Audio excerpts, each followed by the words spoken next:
അസ്സലാമു അലൈക്കും വറഹ്മത്തുള്ളാഹി. കഴിഞ്ഞ ദിവസം ഞാൻ ക്ലാസ് എടുക്കാൻ വേണ്ടിയിട്ട് ഒരു സ്ഥലത്ത് പോയിട്ടുണ്ടായിരുന്നു. ആ സമയം ക്ലാസ് കഴിഞ്ഞതിന് ശേഷം കുറച്ച് കുട്ടികൾ കൗൺസിലിങ്ങിന് വേണ്ടി എൻ്റെ അടുത്തെത്തി. അവിടെ ഒരു കുട്ടി എന്നോട് ഷെയർ ചെയ്തിട്ടുള്ള കാര്യം എന്താണെന്ന് വെച്ചാൽ, അവളുടെ ജീവിതത്തിൽ അവൾ സ്റ്റാർട്ട് ചെയ്ത ഒരു പ്രണയത്തെക്കുറിച്ചാണ്.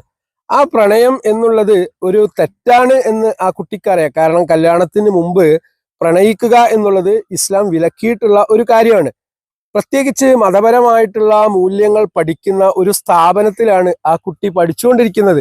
അതുകൊണ്ട് തന്നെ ഈ ഈ രൂപത്തിലുള്ള ഒരു ബന്ധത്തിലേക്ക് ഞാൻ ഒരിക്കലും പോവാൻ പാടില്ല എന്ന് അവളുടെ മനസ്സ് പറഞ്ഞുകൊണ്ടിരിക്കുന്നുണ്ട്. എന്നാൽ ആ ഒരു തിന്മയിൽ നിന്ന് മാറി നിൽക്കാനോ മാറ്റം വരുത്താനോ അവൾക്ക് സാധിക്കാതെ പോകുന്നു.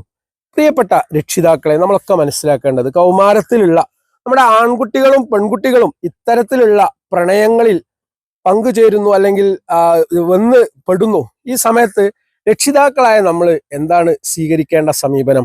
ആ കുട്ടികളോട് ഏറ്റവും ഹൃദ്യമായിട്ടുള്ള ഒരു ബന്ധം സ്ഥാപിച്ചുകൊണ്ട് അവരുടെ മാനസികാവസ്ഥ മനസ്സിലാക്കാനും അവരുടെ പ്രശ്നങ്ങൾ അറിയാനും നമുക്ക് സാധിക്കുക എന്നുള്ളതും, ഒരിക്കലും നമ്മൾ ശാരീരികമായിട്ടുള്ള പീഡനങ്ങൾ നടത്തിയത് കൊണ്ടോ നമ്മൾ വാശി പിടിച്ചത് കൊണ്ടോ അവരെ ഉപദ്രവിച്ചത് കൊണ്ടോ അവരെ ചീത്ത പറഞ്ഞത് കൊണ്ടോ ഒരിക്കലും ആ ഒരു വികാരത്തിൽ നിന്ന് പിന്നോട്ട് പോകാൻ അവർക്ക് സാധിക്കുകയില്ല. കാരണം പ്രത്യേകിച്ച് കൗമാരത്തിൽ ഒരു ആൺകുട്ടിക്കും പെൺകുട്ടിക്കും പരസ്പരം ഇഷ്ടം തോന്നുക എന്നുള്ളത് സ്വാഭാവികമായിട്ടുള്ള ഒരു കാര്യമാണ്. അതിനെ പ്രചോദിപ്പിക്കുന്ന ഒരുപാട് കാര്യങ്ങളാണ് ഇന്ന് നമ്മുടെ ജീവിതത്തിൽ കണ്ടുകൊണ്ടിരിക്കുന്നത്.